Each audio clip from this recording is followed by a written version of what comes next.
খবর পেয়েছি যে ভারতের রাজধানী দিল্লিতে আগামী 5ই আগস্ট একটি আলোচনা আয়োজন করছে the foreign correspondent club of south Asia, এবং সেখানে ভার্চুয়ালি মাধ্যমে যুক্ত হওয়ার কথা রয়েছে বাংলাদেশের ক্ষমতাচ্যুত প্রধানমন্ত্রী শেখ হাসিনার। সেটি নিয়ে আমাদের যে অস্বস্তি রয়েছে সেটি ভারতের হাইকমিশনারকে আজকে জানিয়েছেন প্রধানমন্ত্রী পররাষ্ট্র উপদেষ্টা হুমায়ুন কবির। আপনি কি মনে করেন এই যে চাপ দেওয়া হলো এটার পরিপ্রেক্ষিতে কি হওয়ার সম্ভাবনা রয়েছে?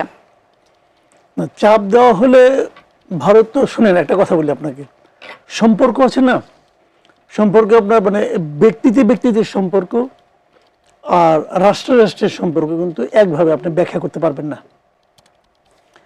শেখ হাসিনাকে হয়তো অনেকেই অনেক ভালোবাসেন, তাহলে তাকে ওখানে আশ্রয় বা দিবেন কেন, ওখানে রাখবেনই বা কেন, তাই না? আর কোনো খরচ, খাওয়া দাওয়ার তো একটা খরচ আছে, তাই না? এই খরচটা বিনা পয়সা ওরা দিচ্ছে কেন? নিশ্চয়ই ভালোবাসা আছে, কিন্তু ব্যক্তির প্রতি ভালোবাসা আর রাষ্ট্রের প্রতি ভালোবাসা এক জিনিস না। ভেঙে একজন মন্ত্রী পর্যায়ের লোককে দেশের হাইকমিশনার হিসেবে পাঠিয়েছে, তার মানে কি তারা এই সম্পর্কটাকে, এই যে এই দেশের সঙ্গে সম্পর্কটাকে তারা গুরুত্ব দিচ্ছে। কাজে তারা অবশ্যই সম্পর্কটা গুরুত্ব দিবে। আমাদের দিক থেকে যে আপত্তিটা জানানো হয়েছে সেই আপত্তির নিশ্চয়ই কোনো রিয়াকশন হবে। যে আমি না ব্যক্তিগতভাবে এটার পক্ষপাতী না, আমি এটা পক্ষপাতী না। আপনি শেখ হাসিনা এক জায়গায় কথা বলতে চাচ্ছে, বলুক না, বলুক না। যদি তাকে আপনি বলতে না দেন তাহলে যে জিনিসটা হয় জানেন, তাহলে মনে করেন ওনার যারা সমর্থক আছে অথবা ওনার প্রতি যাদের একটা চিন্তা আছে, কি বলে শুনি, তারা হয়তো ভাববে কি হয়তো উনি এমন কিছু বলতেন যেটা নাকি এই সরকারের পক্ষে ধারণ করা সম্ভব হতো না। এরকম একটা কিন্তু প্রচারণা চলবে দেখে নেওয়ার পরে। কিন্তু কি উনি বলবেন যেটা এই সরকার ধারণ করতে পারবে না? কি হবে? কিছুই তো হবে না। আপনি বলবেন যে ওনার কথা প্রচার করা যাবে না। ভাই, আজকাল কি কেউ প্রচারের জন্য ওয়েট করে নাকি? আপনি কোন পত্রিকার কি হেডলাইন হইলো, কোন টেলিভিশনের কি হেডলাইন হলো, সেগুলো তো ওয়েট করে নাকি? সোশ্যাল মিডিয়া সব পেয়ে যায়, আমেরিকা বসে করা যায়, ইন্ডিয়া বসে সব জায়গায়। এরা যেটা করছে মানে এই যে কথা বলতে দেবে না, তার খবর প্রচার করা যাবে না, এই যে বলছি, এগুলো জানেন কি কতগুলি মাথা মোটা লোকের কাজ। সেক্ষেত্রে 5 আগস্ট একটি গুরুত্বপূর্ণ দিন, আমাদের প্রতিবার গুরুত্বপূর্ণ দিন, তাতে কি আসে যায়? ওতে কি আসে যায়? সে 5 তারিখে বলুক, 6 তারিখে বলুক, 7 তারিখে বলুক, ওতে কি আসে যায়? সে যেটা বলবে বলতে দেন, বলতে না দিলেই বরং সমস্যা, বলতে না দিলেই বরং আপনার দুর্বলতাটা প্রকাশিত হয়। আমি মনে করি বলতে দেওয়া উচিত। বলেন ভাই, আপনি বলেন, কি বলবেন? আপনি যখন একটা কিছু বলবেন তখন তো এখান থেকে আরেকটা কথা উচ্চারিত হবে। ওনারা কি বলবে দেখেন, আমি হাইপোথেটিক্যালি বলি, আপনি দেখেন 4 তারিখ 24-এর 5ই আগস্ট তারা চলে গেছে, তারা এখনো বলে ওটা নাকি ষড়যন্ত্র, তারা একটা ষড়যন্ত্র তত্ত্ব সামনে নিয়ে আসছে। তারা এই কথাটা যত বেশি বলবে তত এই দেশের মানুষ বলবে ভাই ষড়যন্ত্র ছিল কিনা এটা আমরা জানি না, আমরা তো এখানে ছিলাম, আমরা তো মিছিলে ছিলাম, আমরা তো রাজপথে ছিলাম, আমরা কি ষড়যন্ত্র করছি? আপনি তো আমাদের তোপের আপনি মানে হারিয়ে গেছেন, কিন্তু আপনি ষড়যন্ত্র, কিন্তু যদি আপনি বলতে না দেন তাহলে কি হয়, ধীরে ধীরে কিন্তু এগুলি পুঞ্জীভূত হতে থাকে। তখন মানুষ ভাবে এরা ভয়টা কিসের পায়, ভয়টা কোথায়? সাসপেন্স তৈরি হয়। হ্যাঁ, এটা দরকার নেই দেখুন, আমি বুঝি না এগুলো কার মাথা থেকে বাইরেছে ভাই, আমার এটা বুঝে কুলায় না। তো আমরা আসি মানধাতা, এই যে শাহেদ আলম তো আমেরিকা মানে দীর্ঘদিন ধরে আছে, জিজ্ঞাসা করেন তো ট্রাম্পকে নিয়ে কত কিছু করতেছে, তো কি এতে কি ট্রাম্পের বিজয়কে ঠেকাতে পারছে? যা হবার তাই হয়। মানুষকে মানে আপনি শুনতে দিব না, আমি কিছু এক জায়গায় আমার কান বন্ধ করে রাখবেন না, তোমার এটা শোনা যাবে না, তাহলে কি হবে? আমি একজনকে জিজ্ঞেস করি, ভাই যখন আমার কান বন্ধ করে রাখছিল তখন কি বলছে রে ভাই? ও তো ওর মতো বানিয়ে বলবে, ও কিন্তু অরিজিনাল বলতে পারবে না, ও ওর মতো করে বলবে, ওটা হয়তো আমার জন্য আরো বেশি উত্তেজনাকর হবে। তো দরকার নাই। রাহেদ আলম, আপনার কাছে আসতে চাই। পররাষ্ট্র প্রতিমন্ত্রী শামা ওবায়দ যেটি বলেছেন যে এই আয়োজন নিয়ে ভারতকে তাদের অবস্থান পরিষ্কার করতে হবে, আপনি কি মনে করেন ভারত তার অবস্থান পরিষ্কার করবে? ভারতের অবস্থান এর মধ্যে পরিষ্কার করেছে বলে আমি জানি। আমি নিউজের একটা ফটোকার্ড আমি দেখাবো, যে ভারত ওখানে স্পষ্ট করে বলা হচ্ছে, আমি দেখিয়ে তারপর কথাটা বলি যে এটা আমি যখন আসছি তখনকার সংবাদ হলো, নিউজ বলছে যে ওরা এখানে Hasina's press conference will be an online interaction, she will not be present physically or appear on the video, শারীরিকভাবেও থাকবেন না, ভিডিওতেও থাকবেন না, she is not allowed by the Indian government to participate any video interview, সরকার দ্বারা সেটার অনুমতি নাই। এখন এটার মধ্য দিয়ে একটা জিনিস যে বারবার এটা খুবই এম্বারেসিং শেখ হাসিনা এবং আওয়ামী লীগের রাজনীতির জন্য, যারা আশায় বুক বাঁধে, তিনি যে গৃহবন্দী আছেন 5 তারিখের পর থেকে, আমরা তো তার শাড়ির আঁচলটাও দেখি নাই গত 2.5 বছরে, যদি আমি ধরি 2 বছরের অধিক সময় শাড়ির আঁচলটাও পর্যন্ত আমরা দেখি নাই। উনি কি খাচ্ছেন না খাচ্ছেন, কে বাজার করে দিচ্ছে, উনি বাসা থেকে বের হতে পারেন কিনা, কোনো ইনফরমেশন নাই। সো এখন যে তাকে এখন তাহলে অনেকেই প্রশ্ন করবে, গৃহবন্দী থাকলে ফোনে কথা বলছেন কেন? দেখুন, একটা রাষ্ট্রীয় ইন্টারন্যাশনাল কনভেনশন আছে, এটা একেবারে নিজের বাক প্রকাশের যে ইন্টারন্যাশনাল স্বীকৃত অধিকার, সেইটা রুদ্ধ হয় আর কি। আমাদের অনেক লোকজন জেলখানায় বসেও আত্মীয় স্বজনের সাথে কথা বলে, সেইখানে উনি তো জেল খায় না, গৃহবন্দী। তো সেই জায়গায় উনি হয়তো হোয়াটসঅ্যাপ ফোনটা অ্যাক্টিভ রাখতে পারছেন, কিন্তু আলটিমেটলি ওনার কোনো স্বাধীনতা নেই যে সেটা আবার এই মানে এই হাইপের সময় এসে আবার এস্টাবলিশড হলো যে she doesn't have any independence, তার কোনো স্বাধীনতা নাই। রাষ্ট্রীয় ইন্ডিয়ান গভর্নমেন্ট তাকে বলেই দিছে, এবং এটা বলার আগে 2 দিন আগেও তো সংবাদ হয়েছে যে ইন্ডিয়ান পার্লামেন্টের ব্যাখ্যা দেওয়া হয়েছে যে she can not allow political activities from Indian soil. এখন এইটা বলতে প্রথম কথা হচ্ছে ডিজাস্টার ফর আওয়ামী লীগ। দ্বিতীয় কথা হলো যে ইজ ইট আপনার কূটনৈতিকভাবে কি এইটি ভারত বেকায়দায় আসে না বাংলাদেশ বেকায়দায় আছে, বাংলাদেশ চাপটা দিয়ে বেকায়দায় ফেললো কিনা? দেখুন, আমি যেটা বলার চেষ্টা করছি যে ভারতের, উনি মাসুদ ভাই যেটা বললেন যে এখানে মন্ত্রী পদমর্যাদায় প্রথমবার একজন এনভয় দিয়েছেন, কারণ কি? তারা সম্পর্কটা উন্নয়ন করতে চায়। কেন উন্নয়ন করতে চায় এইখানে যে ভারত সফরের জন্য কিন্তু তারা আমন্ত্রণও জানিয়েছে। আমন্ত্রণ শুধু এটা আপনি যদি সহজ ভাষায়, শুদ্ধ ভাষায় এবং শালীন ভাষায় বলেন, তারা রীতিমতো পা ধরছে যে তোমরা আসো, তোমাদের প্রাইম মিনিস্টারকে তোমরা আসো এই দেশে একটু। কারণ আপনাকে বুঝতে হবে যে আমাদের ভারত এবং বাংলাদেশের যে ট্রেড ডেফিসিট, এই ডেফিসিটটা কিন্তু ভারতের অনুকূলে, আমাদের প্রতিকূলে। মানে ভারত এইখানে যদি 40,000 কোটি টাকার পণ্য বিক্রি করে, আমরা ভারতে বিক্রি করতেছি 5-10 হাজার কোটি টাকা। তার মানে এইটা যদি বিক্রি এখানে না করতে পারে, ওদের লস। ওদের যে পেরিফেরিয়াল বর্ডার জুড়ে যেসব সিটি আছে, মেঘালয়, কুচবিহার, কলকাতা, আমাদের এখান থেকে লক্ষ লক্ষ মানুষ সেখানে যায়, ওদের হোটেল চলে, রেস্তোরাঁ চলে, সেগুলা যখন এখানে ভিসা উন্মুক্ত হয়েছে, ওরা মিটিং করেছে যে না, উল্লাস করেছে যে না আমাদের বিজনেস হবে এবার। So they are dependent. আমাদের ইকোনমি ভারতের ইটস এ বিগ কান্ট্রি, আমাদের চারপাশে আছে, আমাদের লাগবে তাদের, কিন্তু এমন না যে আমরা এখনই তাদের সহযোগিতা ছাড়া মারা যাচ্ছি। আমাদের কিছু চাল ডাল পেঁয়াজ আমদানি করার লাগে, গরু তো আমরা আনি না তাদের কাছ থেকে। তো এখন আমাদের ওই বিকল্প রাউট গুলা তৈরি হয়ে গেছে, আমরা গম আনি আর্জেন্টিনা থেকে, ব্রাজিল থেকে, আমাদের নিজস্ব বিষয় আছে। সো বাংলাদেশের লাগবে ভারতের বন্ধুত্বপূর্ণ সম্পর্ক, কিন্তু বাংলাদেশের যতটা লাগবে ভারতে তার চেয়ে বেশি লাগবে। সেই কারণে ভারত এইখানে বাংলাদেশের চা অনুযায়ী কাজ করবে, এবং ওটাই হচ্ছে। আজকে যে ফরেন মিনিস্টার দেখে হয়তো এটা না বললেও ভারত এটা করতো, কিন্তু বলে ফেলেছে যেহেতু আনুষ্ঠানিকভাবে সরকার ক্রেডিটটা নিতেই পারে কিংবা নিচ্ছে, যে তোমরা যদি একদিকে চাচ্ছ আমরা তোমাদের সাথে যাই, বাণিজ্য সম্পর্ক উন্নয়ন করি, আর তোমরা এখানে একজন ক্ষমতাচ্যুত প্রধানমন্ত্রীকে রেখে তোমরা আমাদের সাথে মাইন্ড গেম খেলছো, so we are not playing with you. যদি এরকম করো তাহলে আমরা তোমাদের সাথে উইল ফার্দার করব। আমি তো আজকে সংবাদ দেখলাম যে তারেক রহমান এখনো রিল্যাক্টেন্ট ইন্ডিয়া যাওয়ার ব্যাপারে, অনিচ্ছুক। এখন আমি আবার এটা যে খুব উচ্চস্বরে এটাকে আমি বলবো যে এটা সবার সাথেই সম্পর্ক দরকার আছে, কিন্তু ওই চোখে চোখ রেখে কথা বলার জায়গাটা আমার তৈরি করতে হবে যে no, you can not play with internal politics. আমার এখানে নাক গলাবে না। সো আমার একজন ফাঁসির আসামি আছে তোমার দেশে, সে তোমার পলিটিক্যাল কার্যক্রম চালাবে, আর আমি তোমার সাথে বন্ধুত্বপূর্ণ সম্পর্ক তৈরি করতে যাবো? নো। তো আমি হ্যাপি যে তারা চোখে চোখ রেখে কথাটা বলছে ভারতের সাথে যে no, you can not do that, এবং ভারত সেইটা বোর্ড ডাউন করেছে, আমি যদি একদম ক্লিন ভাষায় বলি। সো র্যাপ আপ করছি বলে দুইটা জিনিস, একটা হলো বাংলাদেশের ফরেন মিনিস্ট্রির কিংবা অ্যাপ্রোচের, ভারতের প্রতি অ্যাপ্রোচের যে তার যে বোল্ডনেস এবং শক্ত ভাব, সেটা যেমন তারা শো করেছে। আওয়ামী লীগের এর মধ্য দিয়ে দ্বিতীয়বার তারা বেউজ্জিতি হয়েছে বলে আমি মনে করি, কারণ শেখ হাসিনা গৃহবন্দী, তার সামনে আসার কোনো ক্যাপাসিটি নাই, এবং এই দেশে আসতে গেলেও শেখ হাসিনা তো আর পোষণ করবে না ভারত শেখ হাসিনাকে। বর্ডার থেকে যে টুক করে চলে আসলাম, রাষ্ট্রীয়ভাবে যখন প্লেন নিয়ে গিয়েছে, এই দেশে আসতে গেলে তাকে ওই রাষ্ট্রের প্লেনে আসতে হবে। প্লেন আসতে গেলে কি পাসপোর্ট লাগবে? তার মানে তখন ভারতীয় গভর্নমেন্ট বাংলাদেশ গভর্নমেন্টকে বলবে যে আমার এখানে তোমার এক গৃহবন্দী আছে, তাকে আমরা ফেরত দিতে চাই, সে যেতে চায়, প্রসেস শুরু করো। তো নাই তো ঠিকই বলেছে। শেখ হাসিনা যখন এয়ারপোর্টে নামবে, স্ট্রেট ফাঁসির আসামি হিসেবে তিনি কন্ডেম সেলে যাবেন। তো এরপরে কি মানুষ এখানে আওয়ামী লীগের মানুষরা বিপ্লব করবে শেখ হাসিনার জন্য? 5 তারিখে যত মানুষ রাস্তায় নেমে এসেছে, তত মানুষ রাস্তায় নেমে আসবে শেখ হাসিনার মুক্তির জন্য? আই ডোন্ট থিঙ্ক সো যে ওই পরিবেশ নাই। সুতরাং তার যে পলিটিক্যাল ফিউচার, ফাঁসি ছাড়া তো বাংলাদেশের মাটিতে আমি অন্য কিছু দেখি না, একদম ক্লিয়ারলি দেখি না। একজন দর্শক আছেন ফোনে। জি দর্শক, আপনার নাম বলে আপনার। মাসুদ কামাল স্যারের কাছে আমার একটা প্রশ্ন। যে প্রশ্নটা হচ্ছে, জনগণ যে খুব সমস্যার ভিতরে আছে, এনজিও যদি দেশে না থাকতো তাহলে আসলে খুব সমস্যায় পড়তো সরকার। তো আসলে কি সরকার কি জনগণের সমস্যা উপলব্ধি করতে পারতেছে, না আসলে উপেক্ষিত করতে?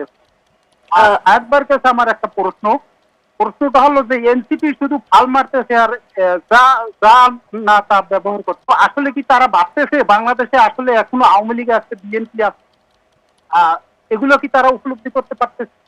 জি ধন্যবাদ আপনার প্রশ্নের জন্য। এই প্রশ্নের উত্তর অবশ্যই আমি আপনার কাছে নেব জনাব মাসুদ কামাল, কিন্তু তার আগে যেই আমরা অবশ্যই আমাদের আজকের যে শিরোনামটা রেখেছি সেটি হলো যে অভিযোগের রাজনীতি, উপেক্ষিত জনতা, এই জনগণ যে বিভিন্ন সমস্যায় জর্জরিত সেই বিষয়টিতে আসব। প্রথমে আসতে চাই অভিযোগের যে রাজনীতির কথা আমরা বলছি। সরকার ও বিরোধী দলের শীর্ষ নেতারা একে অপরকে ক্ষমতাচ্যুত স্বৈরাচার বা ফ্যাসিবাদের সাথে তুলনা করছে। আমরা গত কয়েকদিনের রাজনীতি যদি বিশ্লেষণ করি, মির্জা ফখরুল ইসলাম আলমগীর আজকে যেমন বলেছেন বিরোধী নেতাদের ভাষায় শেখ হাসিনার ছায়া দেখছেন, তেমনি ডক্টর শফিকুর রহমান, নাহিদ ইসলাম বর্তমান সরকারের মাঝে ফ্যাসিবাদের ফটোকপি দেখছেন। তিনি বলছেন এই যে রাজনীতি কি আসলে সেই পুরনো কাদা ছোড়াছড়ি বা চরিত্র হননের যে বৃত্ত রয়েছে সেটির মধ্যেই ঘুরপাক খাচ্ছে? দেখেন এখানে মানে মূল যে বিষয়টা, বিরোধী দলের যে রাজনীতিটা, সরকারি দল তো তারা যা করছে, জনগণের জন্য যা করছে, যেভাবে দেশ চালাচ্ছে, তাদের তো এটাই রাজনীতি আসলে। আর বিরোধী দলের রাজনীতি হলো সরকারের সমালোচনা করা, যে এই কাজটা ঠিক হচ্ছে না, ওই কাজটা ঠিক হচ্ছে না, এগুলো। এটা খুবই স্বাভাবিক একটা ব্যাপার। কিন্তু আমার কাছে মাঝে মাঝে মনে হচ্ছে যে এনসিপি বিশেষ করে তাদের মধ্যে কিছু কিছু বাড়াবাড়ি, কিছু কিছু অশ্লীলতা, কিছু কিছু অশোভন আচরণ, অশোভন কথাবার্তা, এগুলো আমরা দেখি। আমাদের দেশের মানুষরা বেসিক্যালি গালাগালি পছন্দ করে না, এটা আমি যতটুকু বুঝি। তো ওনারা আবার ওইটাকেই তাদের একমাত্র রাজনৈতিক কৌশল হিসেবে নিয়েছে, ওইভাবে তারা ব্যবহার করছে। কিছু সুফল যে পাচ্ছে না তা না, কিছু ভোট তো তারা পেয়েছে দেখলাম, কাজেই তারা এখানে হয়তো সুফল পাওয়ার চেষ্টা করতেছে। মাঠটার খেলে তো মনে করেন আলোচনায় আসা যায়, পত্রিকায় রিপোর্ট হয়, তো বোঝা যায় যে এই দলটা আছে। যারা আসলে নতুন বন্দোবস্তের কথা বলেছে তারাই যদি এই ধরনের রাজনীতি করে, তো নতুন বন্দোবস্তটা কি? ওই গালাগালিটাই নতুন বন্দোবস্ত। আমাদের রাজনীতিতে এরকম অশ্লীল গালাগালি আগে ছিল না, এখন আছে, ওইটাই নতুন বন্দোবস্ত। আপনার নতুন বন্দোবস্তের অর্থ বুঝেন না, হাহাকার করেন। হাহাকার করতে কিছু নাই, ওইটাই নতুন বন্ধ, যা আগে ছিল না ওইটা তো নতুন। আগে রাজনীতিতে এরকম গালাগালি, অশ্লীল গালাগালি ছিল না, এখন আসছে, এইটাই নতুন বন্দোবস্ত। এভাবে ভাবেন, প্রশ্ন খুব সহজ হয়ে যাবে। আর অন্য যেটা হচ্ছে, যে কথাটা ওই দর্শকও বললেন, সেটা কিন্তু এর মধ্যে আছে যে সরকারি দলের পলিটিক্সটা কি। সরকারি দলের পলিটিক্স কিন্তু ভালো না। ভালো না কেন? তারা ভাবতেছে কি যে আমরা বিরোধী দলকে ট্যাকেল করতে পারছি, অতএব আমরা জিততেছি। বিষয়টা তা না। বিরোধী দল তাদের জন্য কোনো হুমকি না ভাই। 213টা আসন পাইছেন আপনি ভাই, এমনি বিরোধী দলের কোনো হুমকি আছে নাকি? কিছু হুমকি নাই। তার হুমকি হলো জনগণ। আপনি জনগণকে কতটুকু সন্তুষ্ট করতে পারতেছেন দেখেন। এটা হলো এমন একটা পরীক্ষা, সরকার, প্রত্যেকটা সরকার প্রতিদিন পরীক্ষা অবতীর্ণ হয়, যার রেজাল্ট পরের দিন সকালে বেরিয়ে যায়। এমন একটা পরীক্ষা, যে পরীক্ষার ফল আপনাকে বলতে হবে না, জনগণই বলবে। আপনি যখন বলবেন আমি এই করছি, ওই করছি, সেই করছি, জনগণ করছে, ভাই আমি টের পেলাম না কেন? আপনি এত কিছু করছেন, আমি টের পাই না কেন? এবং যদি জনগণ টের না পায়, তাহলে কিন্তু আপনার কোনো কিচ্ছু টিকবে না। তখন কিন্তু তারা বলবে আগেই ভালো ছিলাম, বলবে ভাই, আপনি ফেরতে পারবেন না। এটাই নিয়ম দুনিয়াতে। 24 অগাস্টে শেখ হাসিনা সরকার চলে গেছে দেশ থেকে, একদম বালির বাঁধের মতো ভেঙে গেছে। তারপরে ইউনূস সরকার আসছে। ইউনূস সরকার এসে যদি ভালো চালাইতে পারতো, লোকে শেখ হাসিনার মতো ভুলেই যেত। তারা পারে নাই। যখন পারে নাই, তখন মানুষ কিন্তু অতীত আশ্রয়ী হয়েছে। এটাই হয়, দুনিয়ার নিয়ম। তারপরে এই সরকার আসছে। এখন এই সরকার যদি ভালো চালাইতে না পারে, লোকে কিন্তু অতীতের দিকে তাকাবে। সেই সময়টা কি 5 মাসের মধ্যেই? 5 মাসের মধ্যে না, কিন্তু 5 মাসের মধ্যে, এটা আরো সময় দিতে হবে। 5 মাস বা 6 মাস, মাত্র 6 মাস তো তারেক রহমান একটা অলরেডি টাইম লাইন দিয়েছিলেন, 180 দিন। 6 মাস পরে আমরা দেখি উনি কি করেন। কিন্তু মানুষ কিন্তু বেশি দিন অপেক্ষাও করবে না। আবার সরকার, আবার আরেকটা জিনিস আছে, আপনি কি করতেছেন, কোন দিকে যাচ্ছেন, কিছু নমুনা কিন্তু মানুষ আবার টের পায়। মানুষ কিন্তু নমুনা দেখেও কথা বলে। কাজে যেমন আমি একটা এক্সাম্পল দিতে পারি, কিছু ভালো জিনিসও আছে। মরিচের দাম বেশি, বেশি তো 350 টাকা 400 টাকা কেজি 100 হচ্ছে। টাকার মতো সরকার কিন্তু দেরি করে নাই, অলরেডি কিন্তু ডিক্লেয়ার করছে যে মরিচ আমরা আমদানি করবো। আমদানি করবো। তো এই সিদ্ধান্তটা নিতে কিন্তু অনেক সময় হয় কি, এই সিদ্ধান্ত নিতে নিতে 15 দিন লাগে, কিন্তু এটা তো তা করে নাই, সঙ্গে সঙ্গে করছে। কিন্তু মরিচের দাম বাড়ার 3 দিনের মধ্যে তারা এই ডিসিশন দিচ্ছে। তো এগুলো কিন্তু মরিচ তো আসে নাই এখনো, কিন্তু মরিচও আসে নাই, দামও কমে নাই, কিন্তু মানুষ কিন্তু এটা বলবে যে দ্রুত সিদ্ধান্তটা আসছে। একদম। কিন্তু নমুনাটা কিন্তু টের পাওয়া যায়। অন্যান্য ক্ষেত্রে যেমন বিদ্যুতের দাম বেড়ে গেছে, গত মাসের বিদ্যুতের বিল নিয়ে হতাশ হয় নাই মানুষ, বিভ্রান্ত হয় না এমন লোক পাবেন না। তারা বলবে কিভাবে হঠাৎ করে বিদ্যুতে এত বেশি বিল আসলো কেন। আর যারা প্রিপেড করে তারা তো মহা আতঙ্কে আছে, তারা বুঝতেই পারতেছে না কবে আমার কার্ডের টাকা শেষ হয়ে গেল। জি। তো এই যে বিষয়গুলো মানুষ এগুলো নিয়ে কিন্তু প্রশ্ন করবে, করতেছে অলরেডি। গ্যাস, রান্নার গ্যাস নাই, যাদের গ্যাসের লাইনে আছে, যাদের নাকি মানে চুলা আছে, গ্যাসের চুলা, যার মানে লাইনে গ্যাস যারা ইউজ করে, জিজ্ঞাসা করেন সরকার কি করতে পারতো। সরকার বলতে পারতো যে 1 মাস আমি কাউকে গ্যাস দিতে পারি না, রান্নার গ্যাস, অতএব 1 মাসের বিল আমি নেব না। আপনি তো বিল নেবেন ঠিকই, আপনার ওয়েস্টার্ন কান্ট্রি হলে, ইউরোপিয়ান কান্ট্রি হলে মামলা করে দিত যে আপনি বিল দিতে পারবেন না। এটা যদি সরকার নিজের থেকেই বলে যে যাদের আমরা গ্যাস দিতে পাইনি 1 মাস, ওদের কাছে আমি বিল নেব না, আপনি পুরো বিল নেবেন, আপনি কোনো সার্ভিস দিবেন না, ইজ ইট এ গভর্নমেন্ট? এটা গভর্নমেন্ট না, এটাকে গভর্নমেন্ট বলে না, জি। এটাকে ধান্দাবাজি বলে। তো এই ধান্দাবাজি যদি সরকার না থামাইতে পারে তাহলে কেমন হবে? জি, এ বিষয়ে আমি অবশ্যই আসবো। জনাব শাহেদ আলম, প্রধানমন্ত্রী রাজনৈতিক উপদেষ্টা এবং বিএনপির সিনিয়র যুগ্ম মহাসচিব রুহুল কবির রিজভী বলেছেন, যেখানে তরুণ নেতাদের বক্তব্যকে অপসংস্কৃতি বলছেন, সেখানে তরুণ নেতারা বলছেন শেখ হাসিনাকে কপি করবেন না। এই যে পরস্পরকে স্বৈরাচারের রূপক বানিয়ে আক্রমণ করার চেনা কৌশল, এই বৃত্ত থেকে কি আমরা বের হতে পারবো না? এখন এটার জন্য আপনি আর কোন কোন ভাবে আপনি বুঝাইতে পারেন, তাই না? আমরা মাসুদ ভাই, আমি, আমরা সবাই গত 5 আগস্টের পর শেখ হাসিনা যাওয়ার পর থেকেই আমরা বলতেছি যে come on, we need to practise a new form of politics. সিনিয়রদের অবমাননা করা, এটা ওটা, this is not politics. Even Jamaat ইসলামীও আমি বলবো যে মোটা দাগে তারা এইসব রেটোরিক্যাল পলিটিক্সের শালীনতা বজায় রাখার পক্ষে তাদের একটা অংশ আছে। কিন্তু যেটা হয় যে ধরেন বাঁশের চেয়ে কঞ্চি বড় হয়, যেটা হয়, হ্যাঁ, ধর্মের চেয়ে আগাছা বড়, যেটা। তো জামাতের পালিত পুত্র হওয়ার পরেও জামাতের শীর্ষ নেতৃবৃন্দের মতো না, মানে এনসিপি যেটা হচ্ছে, তারা মানে তারা ওই নিজস্ব স্বতন্ত্র রাজনীতি করার চেষ্টা করতে যে কেউ আমাকে আগের দিনকে যেন বলছিল যে আচ্ছা, বিএনপি কি তৃণমূল পর্যায়ে কেন কন্ট্রোল করতে পারছে না, এই যে 2-1টা বিক্ষিপ্ত হামলা হয়েছে, এগুলো কেন? তাই বললাম, ইয়েস, এটা বিএনপির ব্যর্থতা। বিএনপি তার এই কয়েক কোটি সমর্থকের তৃণমূলকে তারা কন্ট্রোল করতে পারতেছে না, এটা তো বিএনপির ব্যর্থতা অবশ্যই। যেহেতু এনসিপি তার সেন্ট্রাল নেতাদেরকে কন্ট্রোল করতে পারছে না, তো এটা তো ব্যর্থতা না, এটা তাদের সফলতা, তাই না? নাসিরুদ্দিন পাটোয়ারি তো সেন্ট্রাল লিডার, ও একটা শোকজ করলেই হয়ে যায় যে না, you have to stop with your bad buzz. যেহেতু সেন্ট্রাল লিডারকে তাদেরকে শোকজ করতে পারতেছে না, তা এটা এনসিপির ব্যর্থতা না। বিএনপি যেহেতু ওই ভুরুঙ্গামরির কৈখালী ইউনিয়নের 4 নম্বর ছাত্র দল নেতাকে কন্ট্রোল করতে পারতেছেন, এটা নিশ্চয়ই বিএনপির ব্যর্থতা, আমার স্বীকার করতে হবে। বিষয়টা হলো যে আপনি আর কতটা ভাবে বলতে পারেন না একটা রাজনৈতিক দলকে যে না, উই ডিপেন্ড অন ইউ, আমরা তোমার একটা গুড ফিউচার দেখি, সো বিহেভ। আপনার সংসারের বাচ্চা যদি অশ্রাব্য হয়, অশালীন হয়, আপনি তাকে প্রথম কয়েকদিন বলবেন, কথা বলবেন, ধমক দিবেন যে বিহেভ, আদারওয়াইজ আমি তোকে পানিশ করব। তো ওই বিহেভ বলার লোকটা তো নাই তাদের কেউ। সমস্যা এখানে গার্ডিয়ানশিপের অভাব। তারা ভাবছে হয়তো এটার মধ্যে দিয়ে ভালো কিছু হবে। এখন আমি এইটার বিপরীতে বিএনপি যারা আবার বলছে যে না, তাদেরকে জনগণ জবাব দিবে কিংবা এগুলাও উস্কানির পর্যায়ে পড়ে, এটা করা উচিত না। বরঞ্চ তারা এইসবের মধ্য দিয়ে জনবিচ্ছিন্ন হচ্ছে এনসিপি, আমি মনে করি। কারণ ওই যে আমি মাসুদ ভাইয়ের সাথে একমত যে পিপল ডাজন্ট লাইক এই ব্যাড পলিটিক্স, ব্যাড মাউথিং, এগুলো পছন্দ করে না। একটা বিষয় আমি না বললে না, ধরেন এই যে জিনিসপত্রের মানুষের যে নাভিশ্বাস উঠছে, ওইটা মাসুদ ভাই বলছেন আমরা এগুলো পপুলিস্ট যারা রাজনীতির পক্ষে কথা বলি, কিংবা আমিও যখন শেখ হাসিনার সমালোচনা করতাম হয়তো আমি এই কথাগুলো বলতাম। আপনাকে প্রেক্ষাপট বুঝতে হবে যে আমরা কোন সিচুয়েশনের মধ্যে দিয়ে যাচ্ছি। পৃথিবীর হেন কোনো দেশ নাই যে জ্বালানি সংকটের মধ্যে দিয়ে যাচ্ছে না, হেন কোনো দেশ নাই যাচ্ছে না। কারোর ক্যাপাসিটি বেশি, কারোর ক্যাপাসিটি কম। আমি আমেরিকা থেকে আসছি, আমি বারবার বলছি, আমি যেই গ্যাস 3 লিটারে 1 গ্যালন হয় আমি কিনতাম $2.17 দিয়ে, আমি গত 2 মাসে কোনোদিন $4.80 নিচে কিনতে পারিনি। একটা কথা বললাম গ্যাস। আমার গাড়ির ইন্স্যুরেন্স আমি দিতাম মাসে $150, গাড়ির ইন্স্যুরেন্স, নট লিজ ইন্স্যুরেন্স। আমি যে গাড়িটা চালাবো কাউকে মেরে দিলে যে ক্ষতি হবে, ওই ক্ষতিপূরণ তো ওখানে তো এমন না যে আমি মুখে মুখে তর্ক করব, মারামারি করবো, এই তুই আমার ভাঙলি কেন পয়সা দেন। নো, পুলিশ আসবে, পুলিশ এসে এটা কেস লিখবে, কেস লিখে একটা অ্যাডজাস্টমেন্ট লিখবে যে এখানে এই পরিমাণ ক্ষতি হয়েছে, ওই ক্ষতির পরিমাণটা নিয়ে ইন্স্যুরেন্স কোম্পানিকে বিল করবে। যে ইন্স্যুরেন্সকে আমি প্রতি মাসে বিল দিচ্ছি, যে আমার সম্ভাব্য যদি আমি অ্যাক্সিডেন্ট করি তাহলে আমার পকেট থেকে আমি বিল দিব না, বিলটা দিবা তুমি company.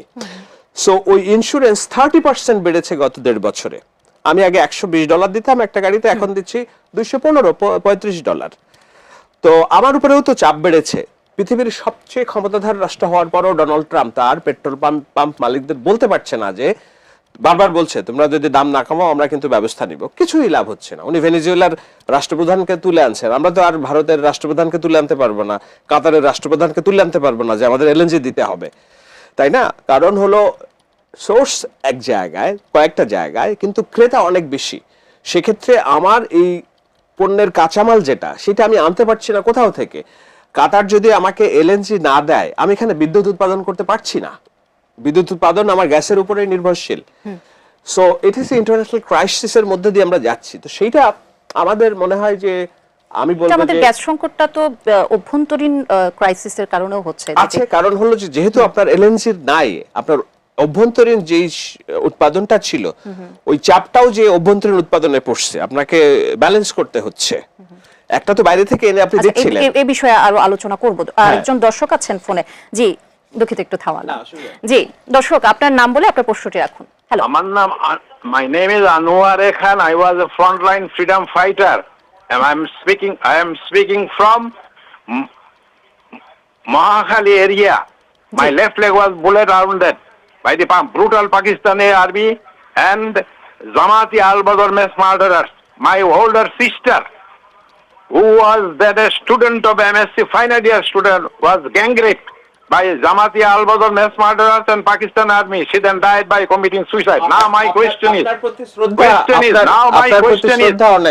these people are all telling bald-faced lies. In July there was no July revolution. It was a terrorist assault. I have been a field level political observer since 1966 till today. I have been in the field level observer during the July and early August 2024. I saw Zamati mass murderers brought all those direful operatives from slum dwellers, street urchins, then vagabonds, and everywhere. They brought their different spots. They changed their dresses, and other groups they shot them to death. 98% brutal murders were committed by the Zamati mass murderers of 1971 and 2024. But they foxily shifted the responsibility on the shoulder of Bangladesh's most successful SPM of Sheikh Hasina.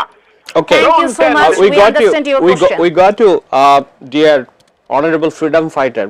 আমি আমার তরফ থেকে আনোয়ার খান, Mr. Anwar Khan, you know me or you doesn't know me, but I have deep respect and to you and whatever the contribution you have done for this soil. Definitely for your contribution, now we can claim that is a citizen of an independent country. So from my perspectives, we don't এটা মুক্তিযুদ্ধে আপনাদের যে অবদান কোনোভাবে আমি খাটো করার পক্ষে করে দিন না। সো ওই জায়গা থেকে if you undermine our effort and our fight to bring back democracy, voting rights, and the 5th August mass uprising, that's even equally hurt us. আমাদেরকে এটা আঘাত করে। সো আপনার যে মত প্রকাশের স্বাধীনতা, সেটাকে I respect you, but at the same time I don't buy your logic, I don't buy your argument. As a political supporter of Sheikh Hasina, you can support her, that's your ultimate freedom, but I don't buy your logic. Thank you for connecting us. I don't know, Masood bhai, if you want to say anything to him. আপনি কিছু যোগ করতে চান? কি বলবো আমি, উনি যেটা বলেছেন এটা ওনার ইমোশন, তাই না? আপনি যা দেখেছেন সেটা আপনি দেখেছেন, কিন্তু আপনি যতটুকু দেখেছেন তার বাইরেও কিছু ঘটনা ছিল, সেগুলো অনেকে দেখেছে। কাজে সব দেখা মিলেই তো কি চিত্র হয়। আমিও দেখেছি কিছু, আমি তো তখন এই দেশেই ছিলাম। এই সবগুলো মিলিয়ে আপনি আপনার অপিনিয়ন বলেছেন, শাহিদ আলম তো স্পষ্টই বললো যে আপনার যে অনুভূতি সেটাকে আমরা শ্রদ্ধা করি, জি। কিন্তু আর যারা ছিল 24-এ যে অভ্যুত্থানটা, এটা আপনি যদি শ্রদ্ধা না করেন আপনার ব্যাপারে কোনো সমস্যা নেই, কিন্তু আমরা ভাই 24-কে অস্বীকার করি না, 24-কেও আমরা শ্রদ্ধা করি। জি। জাতীয় নাগরিক পার্টির আহ্বায়ক ও বিরোধী দলীয় চিফ হুইপ নাহিদ ইসলাম বলেছেন, অভ্যুত্থানের সময় রাজনৈতিক দলগুলো সবার আগে ক্যান্টনমেন্ট চলে গিয়েছিল এবং সেখানে গণতান্ত্রিক ক্ষমতার কেন্দ্র নির্ধারিত হয়েছে। এই বক্তব্যকে আপনি কিভাবে দেখছেন? মানে যে অন্তর্বর্তীকালীন সরকার আমরা পেয়েছি, সেটাকে উনি ক্যান্টনমেন্ট থেকে আসছে এটা বলতে চাচ্ছেন, অনেকটা নাকি হয়তো ক্যান্টনমেন্টে অন্য একটা প্রস্তাব ছিল সেই প্রস্তাবটা হয় না সেটা বলতে চাচ্ছেন, আমি জানি না। কিন্তু যদি ওখানেও হয়ে থাকে, সেই সরকারে তো সে নাহিদ ইসলাম নিজেও ছিলেন না। এই যে অন্তর্বর্তীকালীন সরকারের সাফল্য বলেন ব্যর্থতা বলেন, এর দায় অন্য কারোর উপর চাপানোর আগে নিজের উপরে আগে চাপাতে হবে। উনি ওই সরকারের গুরুত্বপূর্ণ ব্যক্তি ছিলেন, উনি একা না, ওনার আরো 2 সহকর্মী সেখানে ছিলেন। কাজেই তারা একদম কম না, বয়স্ক লোক যারা ছিল তারা অনেক, আমি তো পরে শুনেছি বিষয়গুলো, ওখানকার মিটিংগুলোতে তো বয়স্ক লোকরা খুব একটা ভোকাল ছিল না, ওনারাই অনেক কিছু করতেন, গায়ের জোরে করতেন, চিল্লাচিল্লি করতেন, এগুলো করতেন তারা, এবং তারাই সব গভর্নমেন্টে চালিয়েছেন এবং উল্টাপাল্টা কাজ অনেক করছেন। কিন্তু দায়িত্বটা আসলে তাদেরকে নিতে হবে। এখন ভাগ্য যদি ক্যান্টনমেন্টে নির্ধারণ হয়ে থাকে, ক্যান্টনমেন্ট তখন তো গুরুত্বপূর্ণ ভূমিকা ছিল, অস্বীকার করতে পারেন না তো আপনি। এবং যে অভ্যুত্থান সফল হয়েছে তার পেছনে ক্যান্টনমেন্টের ভূমিকা ছিল না? ছিল তো। আর্মি যদি ওই সময় শেখ হাসিনার কথা না শুনতো, মানে তারা তো শুনে নাই, তারা যদি শুনতো তাহলে তো এই বিজয় হয়তো অন্যভাবে হইতো। কাজে না শুনে আর্মি তো সে প্রথম দিকে আর্মি কি করছে বাদ দেন, কিন্তু শেষ দিকে এসে আর্মি শেখ হাসিনার সঙ্গে মানে তার কথা শুনে নাই বলেই আমরা এই বিজয়টা কিন্তু তাড়াতাড়ি মানে পাইছি, এটাকে অস্বীকার করার কোনো উপায় নাই। কাজে এই সমস্ত ধুমফুম বোঝাতে লাভ নাই, বরঞ্চ আমি তো বলবো যে তাদের যে 6 জন, তারা তো এই হারুনের হোটেলে যায় তো তারা মুচুলেখা দিয়েছিল যে আন্দোলন থেকে আমরা নাম প্রত্যাহার করলাম। তখন যদি বেসরকারি বিশ্ববিদ্যালয় পোলাপান না দাঁড়াইতো তো যে আন্দোলন এই পর্যন্ত আসতোই না, অথচ সেই বেসরকারি বিশ্ববিদ্যালয়ে কিন্তু কোনো মূল্যায়ন করা হয় নাই। ওনারা তো আসলে মানে দুধের সরকার, মানে দুধের মাসি তো ওনারা। ঢাকা ইউনিভার্সিটি দেখেন, পুরো ইউনিভার্সিটিগুলো, ঢাকা ইউনিভার্সিটির একটা স্টুডেন্ট এই আন্দোলনে মারা যায় নাই, আর যত উপদেষ্টা হয়েছে স্টুডেন্টদের মাঝখান থেকে সব ঢাকা ইউনিভার্সিটির। তো এগুলো তো ভাই, এটা তো মানে পুরো আন্দোলনটাকে নষ্ট করে দিয়েছে ডক্টর ইউনূস এই কয়েকটা পোলাপানকে ক্যাবিনেটে নেওয়ার মাধ্যমে, পুরো আন্দোলনটাকে শেষ করে দিয়েছে। এবং এটা আমি ওই সময় বলছি, ওই আগস্ট মাসে আমি বলছি যে এটা হলো এই আন্দোলনকে শেষ করে দেওয়ার একটা পদ্ধতি। এবং ডক্টর ইউনূস ইন্টেনশনালি এটাই চেয়েছেন, উনি দেখবেন এই লোকটা হলো একটা হিপোক্রেট। ডক্টর ইউনূস যে সারাক্ষণ বলে ইয়াংদেরকে সামনে আনতে হবে, ইয়াংদেরকে সামনে আনতে হবে বলে, কিন্তু সেই ইয়াংদের যে আন্দোলনটা, ইয়াংদের যে ফোর্সটা, এই ফোর্সটাকে এই একটা লোক শেষ করে দিচ্ছে। এবং সে দেখবেন সবগুলি নিচে বুড়াদুরা, সে মানে বলে ইয়াংদের কথা নিয়ে কাছে নিয়ে মানে বুড়াদের নিয়ে বই থাকে। এই লোক হলো সেই লোক, একটা হিপোক্রেট। তো সে পুরো আন্দোলনটাকে শেষ করে দিচ্ছে এই লোকটা, একটা মাত্র লোক। এবং এই আন্দোলনের সবচেয়ে বড় ব্লান্ডার হলো ডক্টর ইউনূসকে নিয়ে আসা, এবং এই কাজটা এরা করছে, এই ইয়াং পোলাপানটা করছে। জনাব শাহেদ আলম, সংরক্ষিত নারী আসনের এমপি মাহমুদা মিতু বলেছেন জুলাই ব্যবসা এবং হাদি ব্যবসা চালু রাখতে হবে। তারা যদি জিয়া ব্যবসা করতে পারে তাহলে জুলাই ব্যবসা করতে অসুবিধা কোথায়? জিয়া ব্যবসা মন্তব্য নিয়েও ব্যাপক বিতর্ক হচ্ছে। এই যে নতুন রাজনৈতিক সংস্কৃতির প্রতিশ্রুতি দেওয়া ব্যক্তিবর্গরাই যদি এই ধরনের রাজনৈতিক বার্তা দেয়, তাহলে কি সেটি তাদের নতুন বন্দোবস্তের যে বার্তা আছে সেটিকে দুর্বল করে না? এটা আবার ওই ব্যাক টু দ্য প্যাভিলিয়ন, আগের প্রশ্ন যার কথা বললেন মাননীয় সংসদ সদস্য, মাননীয় বলছে যেহেতু জামাত তাকে সংসদ সদস্য বানিয়েছে, জামাত বানিয়েছে এটাও বলছি ইন্টেনশনালি, কারণ এটা সে এনসিপির সংসদ সদস্য না, সে জামায়াতের সংসদ সদস্য। আপনি একটা ভিডিও দেখেন না, হামিদুর রহমান আজাদ, উনি বলছেন যে আধা জামাত আধা এনসিপি, তোমাকে দিচ্ছি কিন্তু তুমি তো আমাদেরই। জামাতের সমর্থনে যিনি সংসদ সদস্য হয়েছেন উনি তো জামায়াতের কথা বলবেন, বলতে পারি আমরা জোটের যেহেতু ছিল তারা। হ্যাঁ, ওনাদের সমস্যা একটা, সেটা হলো যে ওনারা ওই জামাত থেকে আলাদা দাবি করেন নিজেদেরকে, কিন্তু জামাতের যে রাজনীতিটা করার কথা, জামাত তো খুব শ্রুড পলিটিক্যাল পার্টিস। শ্রুড বলতে আমি বলছি বিচক্ষণ।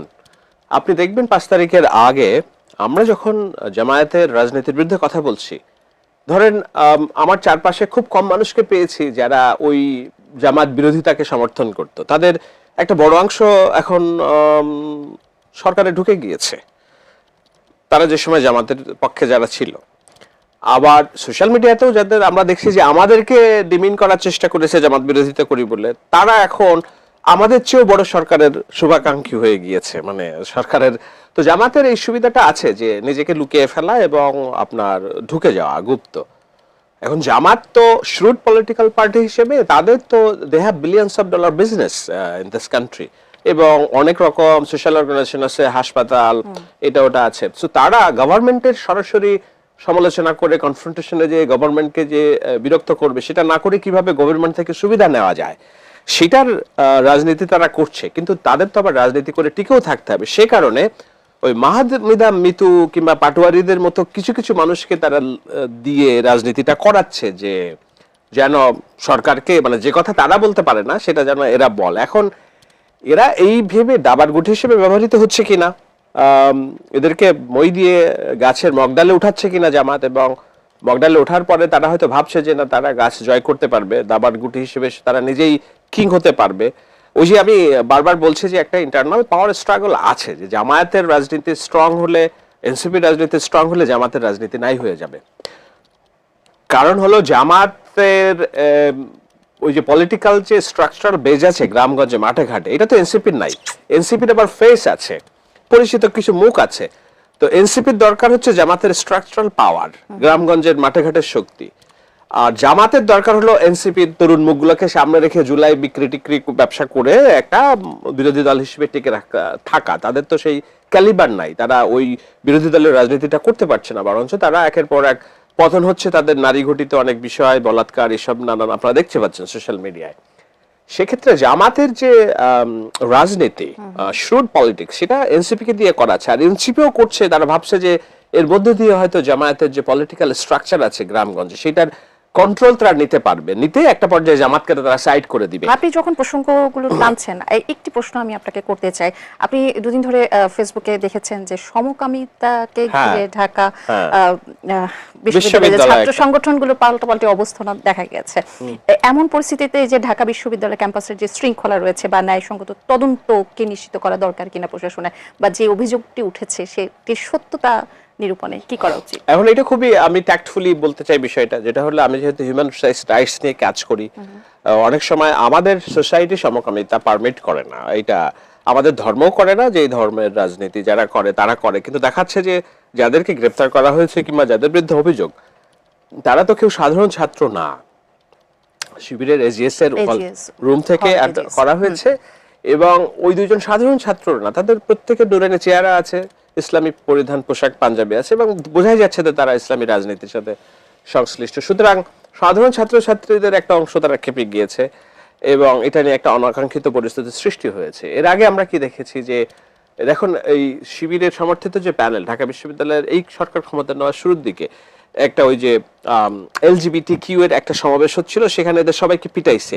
এখন তাদেরও তো একটা ক্ষোভ আছে, রাগ আছে, যে তারা প্রকাশ্যে একটা দাবি নিয়ে একটা মানববন্ধন করছে, সেটা তোমরা সহ্য করো নাই, কিন্তু তোমরা পাঞ্জাবি পরে দাড়ি টুপি অবস্থায় একটা বিশ্ববিদ্যালয়ের হলে এই কাজ করো কিভাবে?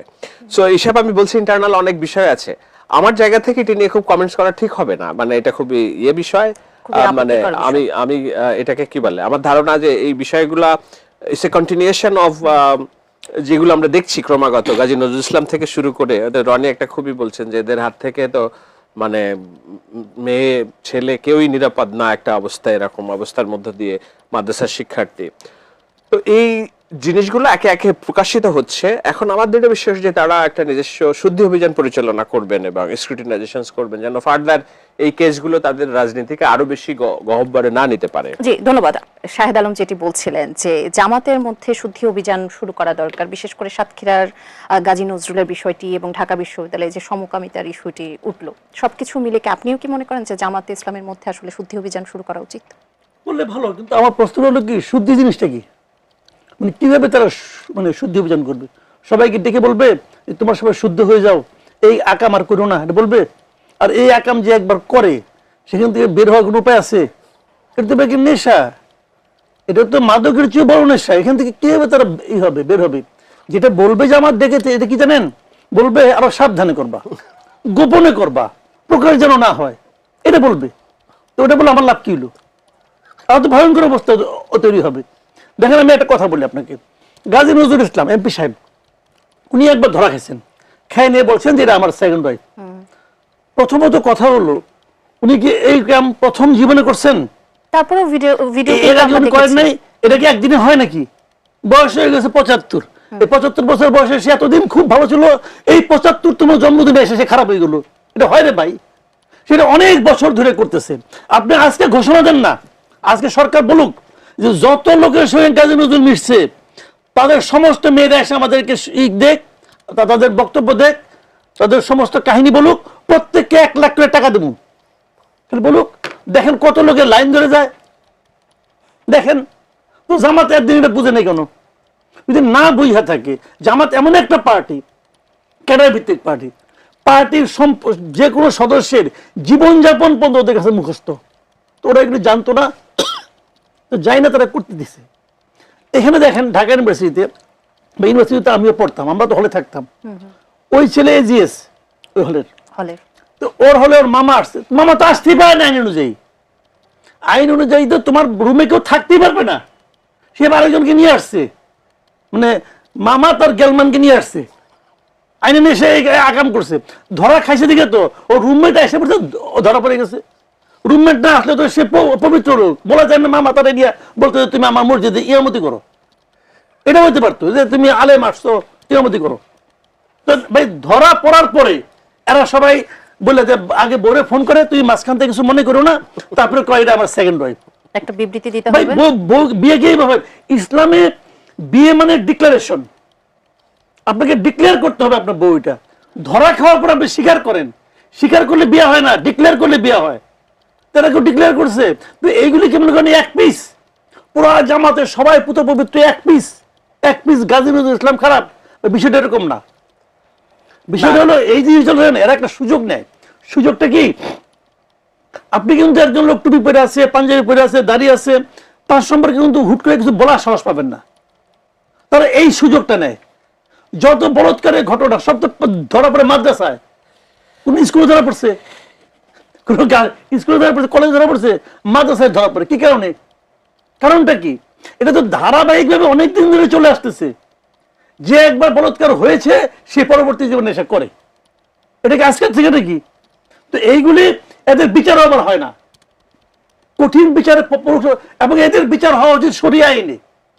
ওই যে এই পর্যন্ত মাটির মধ্যে গাইরা পাথর নিক্ষেপ করে এদের মারা উচিত। 2-1 মারেন, দেখবেন সব ঠিক।